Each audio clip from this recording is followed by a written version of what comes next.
Fred, black CEOs, incredibly enough, only make a small fraction of Fortune 500 companies. In fact, four. Why is that? It's 4 today, and in 2012 it was 6, and the number is getting even worse. And it's a travesty, but I think it goes all the way back to childhood. I mean, when you think about what kids want to do when they grow up, you have to see it to be it. And when minority kids don't see black or other minority CEOs, that's just not something they aspire to do. They tend to go in a path of music or police officers or firemen. So from a very early age, when they don't see enough people that look like them in those high positions, they don't aspire to do that. And that continues all the way through when you look at college. You know, when I was in business school, there were not a lot of other minorities. And when you are one of a few minorities, you tend not to do that extracurricular activity. You tend not to raise your hand to answer questions. It really hurts your ability to perform in school, which then hurts your job opportunities after, for example, business school. So how do we do that? What do companies need to be doing in terms of recruiting more blacks? Yeah, and first of all, it takes active measures. When I was just mentioning looking at resumes, we have to actively say we want to have, and there's a rule of 3 out of 10. You need to have at least 30% minority applicants in the pool to get enough applicants to take a successful person out. Let me ask you about your own personal experiences. You got your MBA from Harvard, certainly not a small feat, a huge accomplishment. Along the way, talk to me about the challenges and obstacles you yourself faced in the corporate world.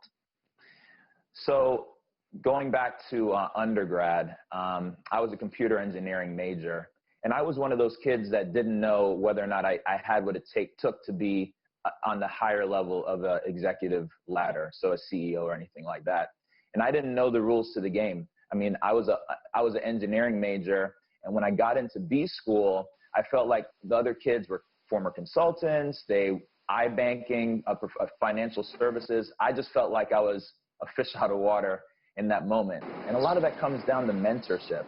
And unfortunately, because there are not enough minorities in the senior executive levels, or even around me, I was often growing up kind of like the only black person or one of the few black people in Gifted or in the IB program or in any of these accelerated education programs. So I just didn't have enough people around me to confide in, or any mentors to say, Fred, this is what you need to do. This is the type of job you need to go after. And so when I got to B school, I felt like everyone else knew those rules and I didn't know. Very quickly, I have to ask you about the current climate in our country. Mass protests against oppression, against discrimination, against police brutality. Are we going to see a real and meaningful change in this country? I'm optimistic that we will. If you look at what corporations are doing, even the NFL, who's been mired in controversy after the kneeling incident, making a stand that says Black Lives Matters, I think we have the country's attention right now, particularly from corporations. And so I'm optimistic. You know, one of the biggest realizations is that non-minorities have been fully unaware that racism has existed until George Floyd happened. And my friends, my coworkers, my peers say, I was unaware and now I'm awoken. Wow. And all of this really starts from internally non-minorities who need to be our allies, realizing that we're living in this world in a different way than they are. And we need their help. And I'm hearing from them, we're seeing from corporations, that concern, that support that I know we need and I think we're getting in order to make this a permanent change.